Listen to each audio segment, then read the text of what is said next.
lah kita hidup. Karenanya lah kita hidup. Maka lakukan hal yang terbaik dalam hidup kita untuk bekal menuju Sang Khalik. Mari kita perbanyak bekal untuk kehidupan akhirat nanti dengan mengikuti Mutiara Hikmah. Innal hamdalillah nahmaduhu wa nasta'inuhu wa nastaghfiruh wa na'udzu billahi min syururi anfusina wa sayyiati a'malina. May yahdihillahu fala mudhillalah wa may yudlil fala hadiyalah. Asyhadu an la ilaha illallah wa asyhadu anna Muhammadan abduhu wa rasuluh alladzi la nabiyya ba'da. Allahumma salli wa sallim ala nabiyyina Muhammadin wa ala alihi wa ashabihi wa man tabi'ahum bi ihsanin ila yaumiddin. Qala Allahu ta'ala fil Qur'anil Karim, a'udzu billahi minasy syaithanir rajim. Ya ayyuhalladzina amanu taqullaha haqqa tuqatih wa la tamutunna illa wa antum muslimun. Alhamdulillah, segala puja dan puji hanyalah milik Allah Subhanahu wa ta'ala yang masih meneguhkan hidayah keimanan dalam sanubari kita yang paling dalam. Hidayah keimanan yang dimana menjadi sebuah cahaya yang menerangi jiwa kita, yang memberikan sebuah bimbingan agar kita bisa bertindak, berbuat, berucap dengan baik dan benar sesuai dengan keridhaan Allah Subhanahu wa ta'ala. Karena pada hakikatnya hidayah keimanan dan keislaman merupakan anugerah dan pemberian dari Allah yang begitu berharga. Berbagai macam apapun pencapaian yang kita sudah raih, apapun yang kita dapatkan dari dunia, tetapi ketika jiwa kita gelap, ketika hati kita jauh dari cahaya keimanan, maka sungguh itu merupakan sebuah kebahagiaan yang fata morgana, sebuah kebahagiaan yang semu. Karena tanpa hidayah keimanan dan keislaman, maka sungguh kita termasuk orang-orang yang merugi. Dan kita kembali lagi dalam program Mutiara Hikmah, insya Allah dalam 1 jam ke depan, insya Allah kita sama-sama belajar dan mendalami firman-firman Allah Subhanahu wa ta'ala dan sabda Rasulullah Sallallahu Alaihi Wasallam yang kita refleksikan dalam kehidupan kita sehari-hari, agar hal itu menjadi sebuah energi kita yang memberikan sebuah penyadaran, yang memberikan sebuah kemawas dirian agar kita tidak lupa dengan diri kita sendiri dan juga tidak melupakan tujuan kenapa kita diciptakan di muka bumi ini. Maka ilmu merupakan sebuah sarana agar kita senantiasa sadar, senantiasa waras diri, senantiasa dekat dengan petunjuk Allah dan Rasul-Nya. Rekan Dakta, kembali lagi dalam pembahasan-pembahasan yang kita sama-sama belajar dan mengambil faidah dan hikmah dari pembahasan-pembahasan ini. Kembali lagi dalam program Mutiara Hikmah di Dakta Radio. Bijak berinformasi, cerdas berinteraksi, satu suara berjuta telinga. Bersama saya Misbahuddin, anggota pimpinan daerah Persatuan Islam Persis Kota Bekasi. Rekan Dakta yang dirahmati oleh Allah Subhanahu wa Ta'ala, di zaman yang penuh dengan arus informasi yang luar biasa, sebuah tragedi manusia modern yang begitu sibuk sekali dengan aktivitas dunianya, sibuk dengan banjirnya informasi yang tidak terbendung. Begitu ramai kuping kita, begitu riuh pemikiran kita, begitu sibuk aktivitas kita, tetapi ternyata sebuah tragedi manusia modern, yaitu mengalami sebuah kekosongan di dalam dirinya. Di zaman ketika suara tak pernah benar-benar diam, di sekeliling kita manusia justru kehilangan satu hal yang penting, sesuatu hal yang paling sunyi dalam dirinya, yaitu suara hatinya. Kita sangat tahu dengan berbagai informasi yang kita dengar dan saksikan, tetapi kita begitu buta untuk mengenal diri kita sendiri. Kita bisa tertawa, tersenyum di depan banyak orang, tetapi kita merasa kesepian, merasa kosong jiwa kita ketika kita dalam kesendirian.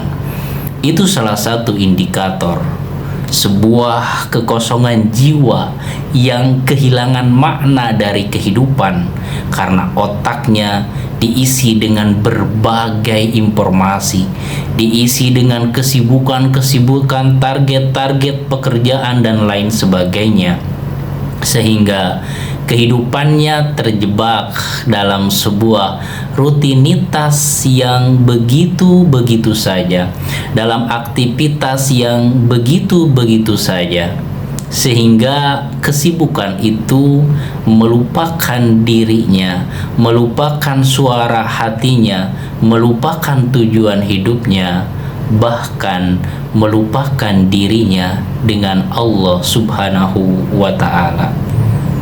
Dunia hari ini riuh oleh notifikasi dari genggaman handphone kita. Kita berjam-jam scroll sosial media dan lain sebagainya, tetapi hal itu tidak memberikan sebuah tambahan kesegaran jiwa kita, tetapi bahkan menyempitkan jiwa dan pikiran kita. Sebuah ambisi manusia, tuntutan pencitraan diri, harapan validasi dari manusia, sehingga arah dari kehidupannya ditentukan oleh bagaimana respon manusia. Sehingga validasi ini menjadi sebuah kebutuhan manusia modern, sehingga dia kehilangan arah, kehilangan sesuatu yang perlu dia perjuangkan, perlu dia lakukan yang benar-benar memang memberikan sebuah kemanfaatan di dunia dan di akhirat. Maka tidaklah heran Allah Subhanahu wa Ta'ala memberikan sebuah gambaran kepada kita. Ternyata mereka yang sudah meninggalkan dunia ini, banyak sekali di antara mereka yang baru tersadar ketika di akhirat kelak. Ternyata banyak sekali amalan-amalan yang disia-siakan.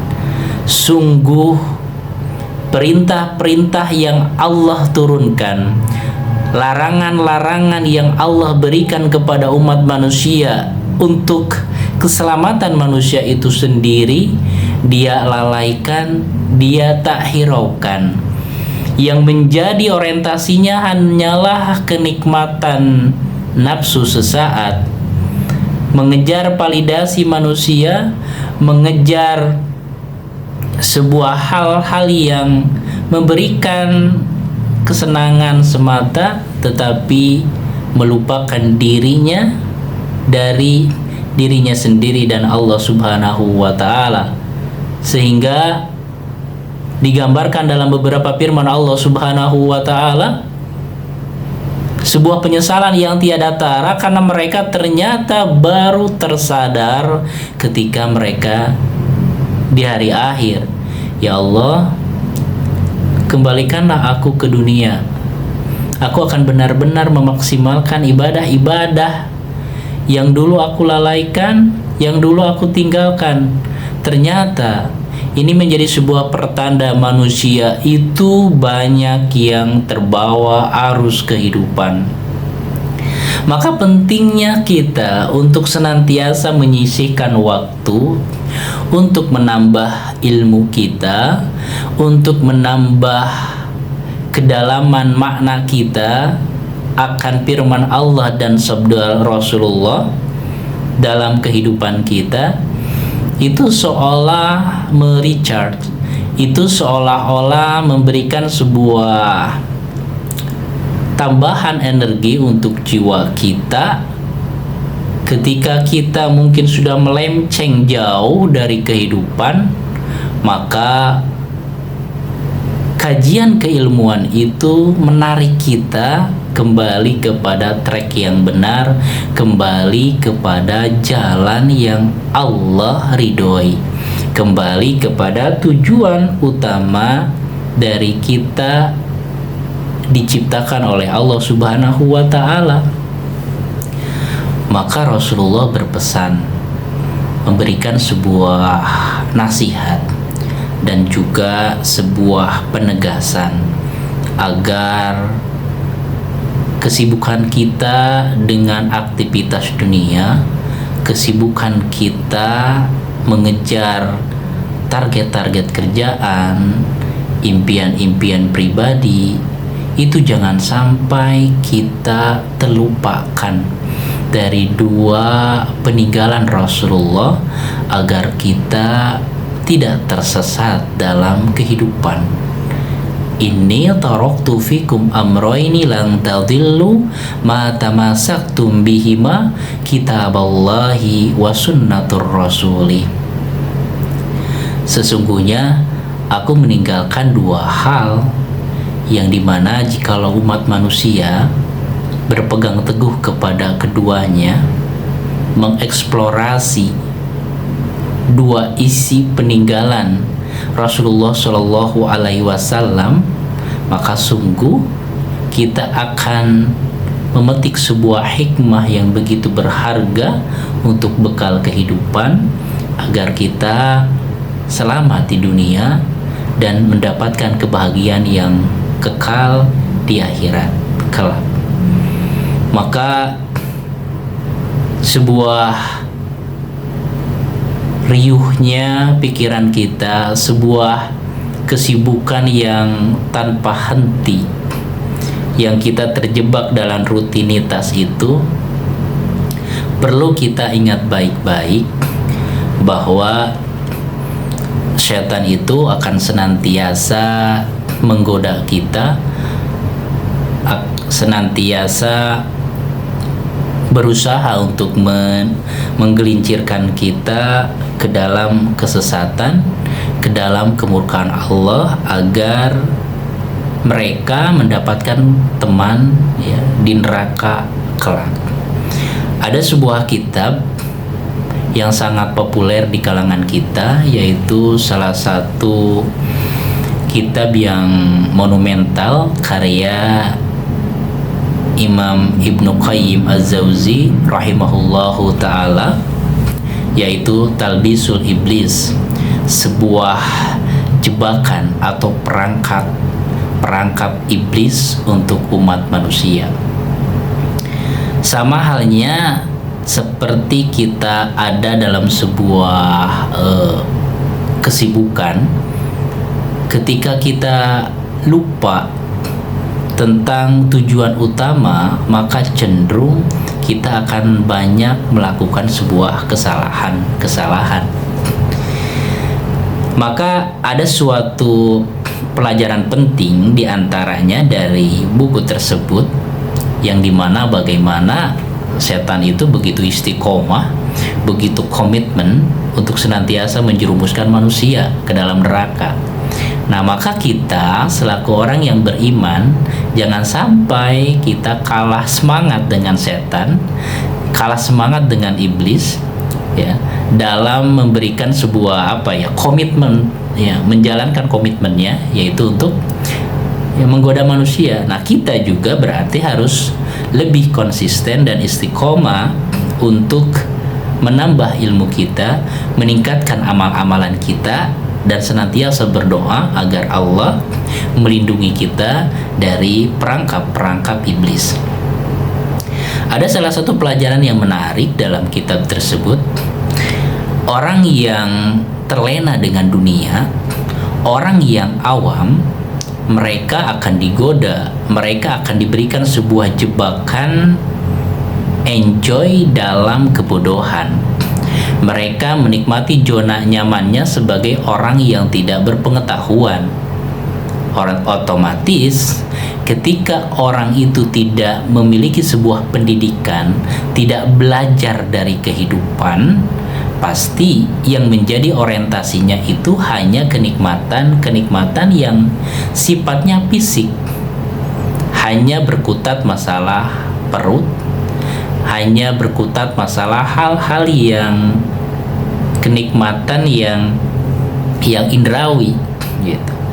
Maka sungguh ketika manusia ini sudah terjebak dalam sebuah kebodohan, maka sangat gampang sekali iblis itu menyesatkan manusia tersebut. Kenapa? Karena dalam dirinya tidak ada sebuah cahaya ilmu, tidak ada sebuah penerang yang memberikan petunjuk mana jalan yang baik, mana jalan yang buruk, mana jalan yang Allah ridhoi, mana yang tidak. Maka tidaklah heran ketika Islam hanya dijadikan sebagai sebuah identitas belaka, bukan sebuah way of life, bukan sebuah jalan kehidupan, tetapi sebuah identitas kosong belaka, sehingga keislamannya hanya sebatas ya identitas saja, bukan sebuah jalan kehidupan yang memberikan sebuah pencerahan bagi mereka agar berusaha memaksimalkan kehidupan, memaksimalkan amal-amal soleh, memaksimalkan ibadah, dan mengejar kenikmatan yang abadi di akhirat kelak. Wal akhiratu khairu wa abqa. Dan akhirat itu lebih baik dan lebih kekal bagi umat manusia. Nah, ada juga fase orang yang dia sudah meninggalkan, sudah sadar pentingnya ilmu, sudah sadar pentingnya agama dalam kehidupan, tetapi iblis pun memberikan sebuah bisikan-bisikan ya.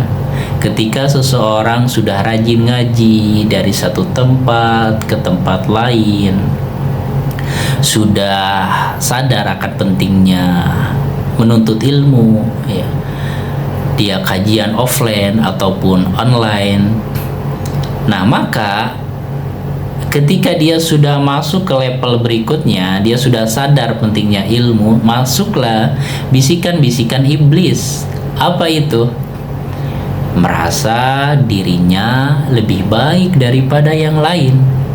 Nah, ini sebenarnya kan sebuah kesombongan yang sangat halus ketika dirinya merasa lebih baik daripada orang lain, lebih berilmu daripada orang lain, meremehkan orang lain, atau bahkan sikap yang paling ekstrim adalah mereka menyalahkan orang lain, atau bahkan sampai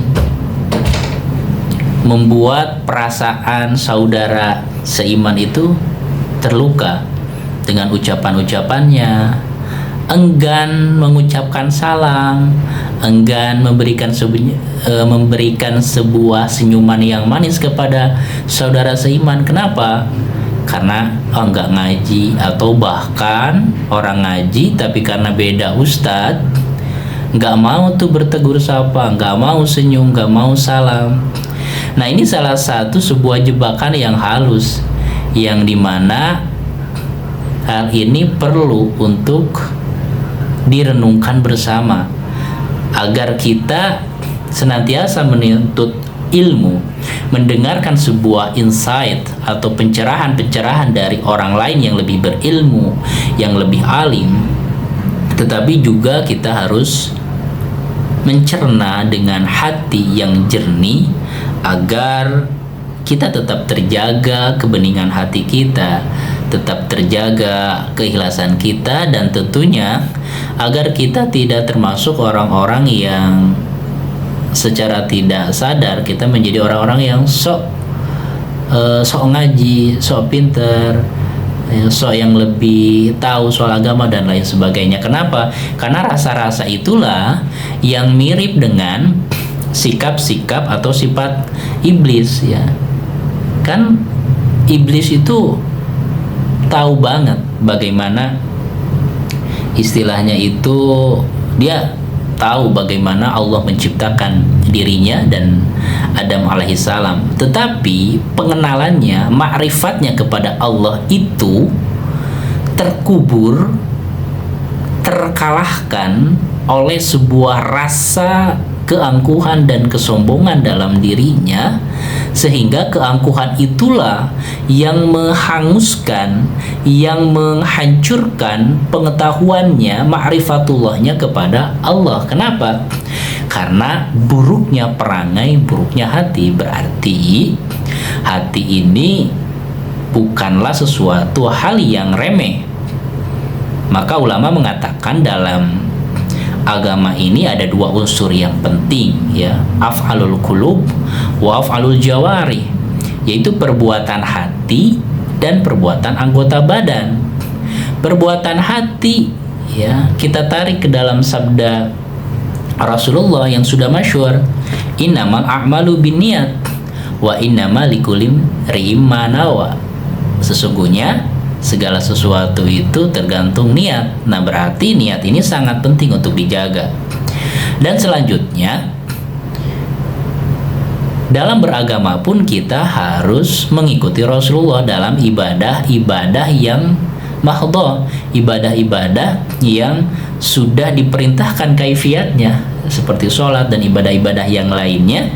Maka kita tidak bisa menciptakan ibadah versi kita gitu, setulus apapun hati kita, tetapi ketika kita meromak atau mengubah ibadah-ibadah yang sudah Rasulullah contohkan, maka itu merupakan sebuah kesalahan, merupakan sebuah kesesatan. Man amila amalan laisa alaihi amruna fahuwa raddun. Barang siapa yang dia melakukan sesuatu ibadah, amalan yang tidak dicontohkan, yang tidak diperintahkan oleh Rasulullah, ya, maka sungguh tertolak. Nah, Maka banyak sekali peluang-peluang ya bagaimana seseorang itu selama kehidupan dia tidak akan bebas dari talbisul iblis, perangkap-perangkap setan. Orang yang sudah bergelar S1, S2, S3, S yang lainnya ya, itu ada sebuah peluang dari rasa keangkuhan, ego diri yang lebih besar, karena dia sudah menyelesaikan sebuah tahapan-tahapan perjuangan akademis, perjuangan-perjuangan intelektual. Ketika tidak bisa menjaga keikhlasan hatinya, ketawaduannya, maka ini bisa menjadi sebuah arogansi, menjadi sebuah kesombongan dan lain sebagainya. Nah, inilah beberapa hal yang Imam Ibnu Qayyim kutip bagaimana kita tidak bisa lepas dari perangkap setan. Bahkan orang yang alim sekalipun mereka bisa terjatuh, terpleset dalam kubangan dosa, kemaksiatan, kelalaian dan lain sebagainya. Kenapa? Mereka itu kok tahu ya, mereka tahu tentang ilmu agama, kok ternyata kok bisa melakukan hal-hal yang di luar logika kealiman. Bisa terjadi. Kenapa? Karena teori tentang keislamannya, teori-teori tentang keimanannya itu hanya sebatas ya, wawasan di otaknya saja, hanya sebatas pengetahuan saja, sebagai bahan retorika di mimbar-mimbar, sebagai bahan kajian dan lain sebagainya. Tetapi ini yang menjadi poin penting.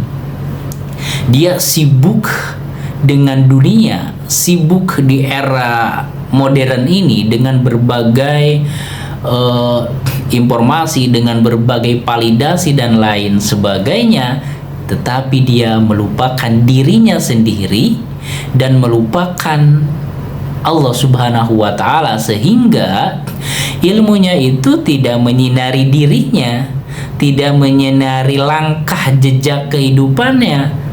Ya, dia seperti lilin yang menyinari lingkungannya, yang menyinari jamaahnya, tetapi membakar dirinya sendiri.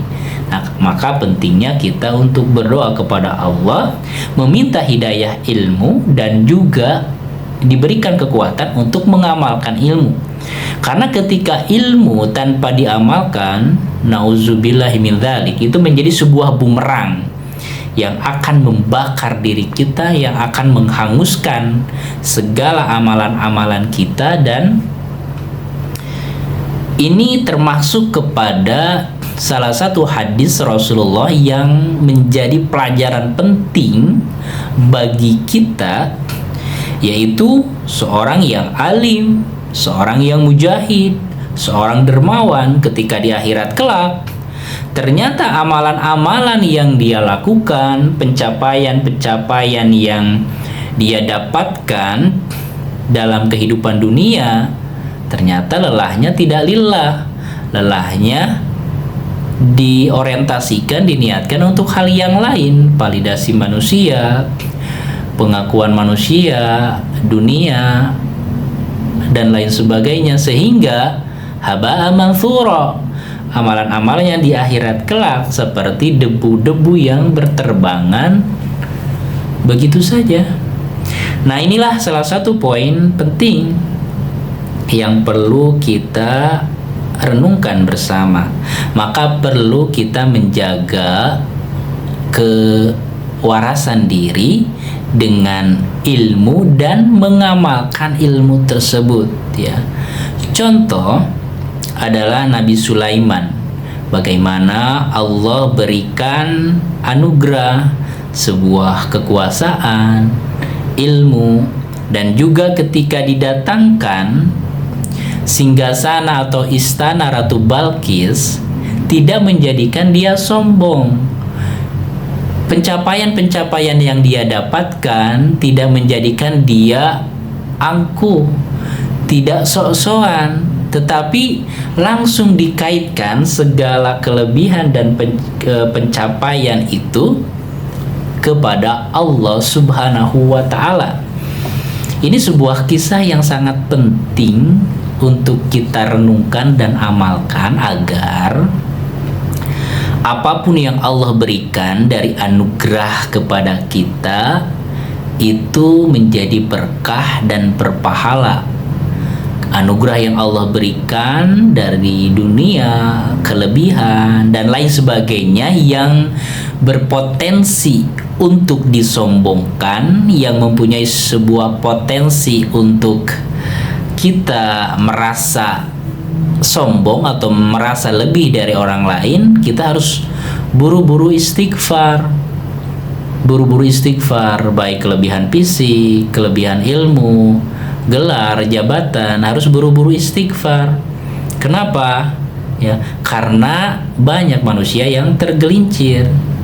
Ya, Nabi Sulaiman berkata, "Hadza min fadli rabbi liyabluwani ashkuru am akfuru." Istana itu didatangkan, ilmu, kelebihan, anugerah dan lain sebagainya.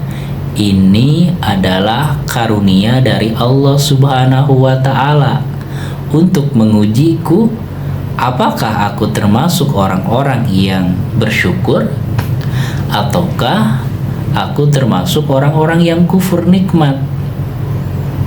Bagaimana Nabi Sulaiman ini diberikan anugerah hikmah, kenabian, kerajaan yang besar, kekuasaan yang sangat luas, kemampuannya memahami bahasa hewan, mempunyai sebuah pasukan bukan hanya dari manusia tapi jin, burung dan lain sebagainya. Tetapi Nabi Sulaiman ada dalam sebuah kondisi mengenal dirinya dan mengenal Tuhannya, bahwa apa yang sudah Allah titipkan, yang Allah berikan, yang Allah anugerahkan, itu merupakan sebuah titipan dari Allah dan merupakan sebuah anugerah dari Allah, bukan dari pencapaian-pencapaian karena memiliki kelebihan, kecerdasan dia dalam mengelola kerajaan, kekuasaannya sehingga sangat luar biasa di atas raja-raja yang lain. Tidak seperti itu. Tapi di sisi lain ada juga manusia yang dia sibuk dengan dunianya, sibuk dengan ambisi-ambisinya, sibuk dengan target-target kerjaannya. Setelah Allah bukakan pintu anugerah, pintu rezeki yang sangat luas, ternyata dia lupa diri. Makanya tidak salah ada sebuah ungkapan, kebanyakan manusia itu bisa sangat lulus, ya bisa lulus ketika diberikan ujian kesusahan, kesempitan hidup. Banyak mereka yang lulus, tetapi sedikit mereka yang lulus ketika diberikan ujian kenikmatan hidup, kelapangan dunia dan lain sebagainya, dari kenikmatan-kenikmatan yang sangat sesuai atau dengan kenikmatan hawa nafsu. Qarun contohnya orang yang diberikan anugerah tapi lupa dirinya dan lupa dengan Tuhannya. Ternyata Qarun itu dulunya adalah sosok sahabat sejati ya, dari Nabi Musa alaihissalam, masih keturunan Bani Israel dan sepupu Nabi Musa. Dulunya sebelum Allah bukakan dunia, dia itu ternyata ahli ibadah, ahli Taurat, dihormati dan disegani karena keilmuannya. Nah, pada suatu titik ternyata si Qarun ini berubah drastis karena ternyata dia memiliki sebuah embrio keambisian, memiliki sebuah kecenderungan ambisi terhadap dunia, ambisi-ambisi yang menginginkan kepopuleran ya dari manusia banyak. Maka ketika dibukakan pintu dunia, maka potensi itu, kecenderungan itu langsung meronta-ronta, langsung mendapatkan sebuah ruang dan panggung untuk menunjukkan eksistensinya. Ternyata yang awalnya ahli ibadah, yang awalnya pengikut setia Nabi Musa, ketika dibukakan dunia, dia mulai angkuh dan sombong.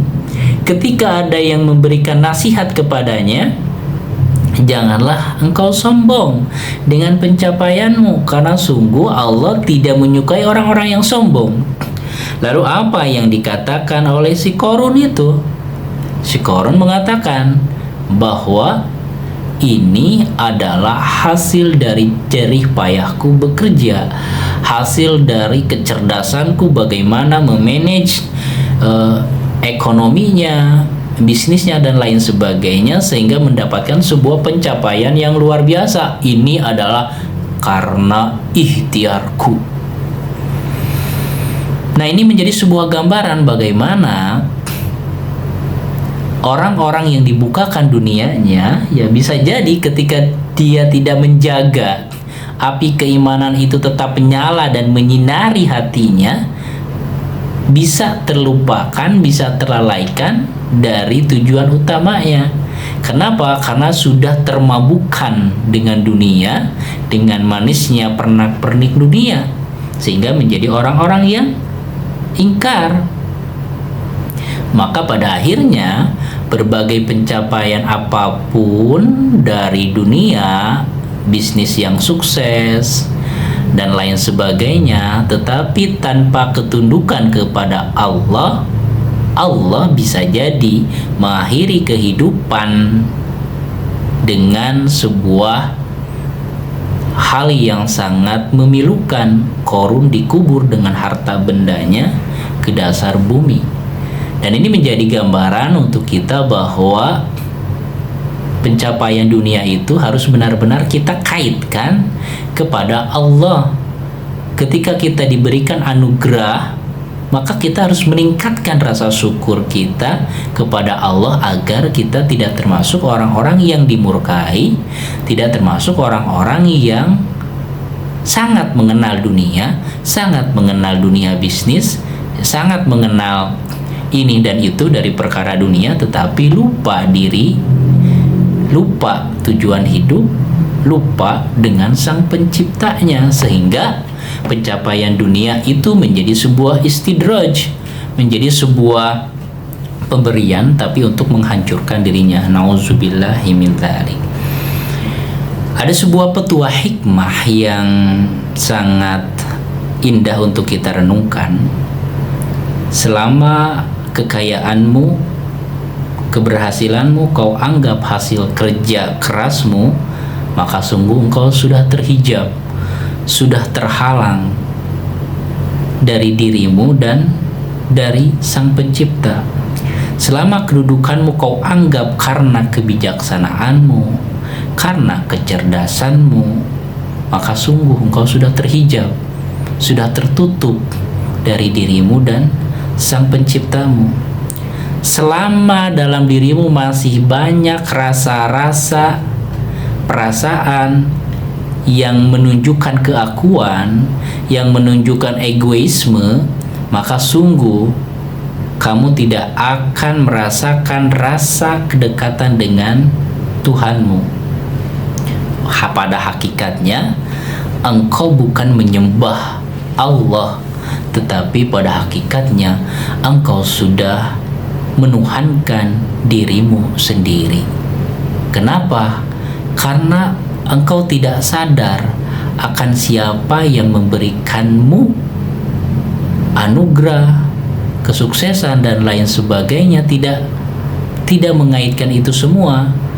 Kau fokus pada dirimu sehingga melupakan akan hakikat tujuan diciptakannya dirimu. Terakhir, sebuah kisah yang menarik untuk direnungkan. Ini menjadi sebuah gambaran untuk kita bagaimana sikap orang yang beriman sebenarnya itu seperti apa sih. Karakter orang yang benar-benar ingin dekat dengan Allah itu seperti apa sih? Bagaimana sih gambaran orang-orang yang tidak mau kehilangan keridhaan Allah, yang benar-benar menjaga cinta kepada Allah dan Rasul-Nya. Ini tergambar dari cerita Umar bin Khattab radhiyallahu anhu.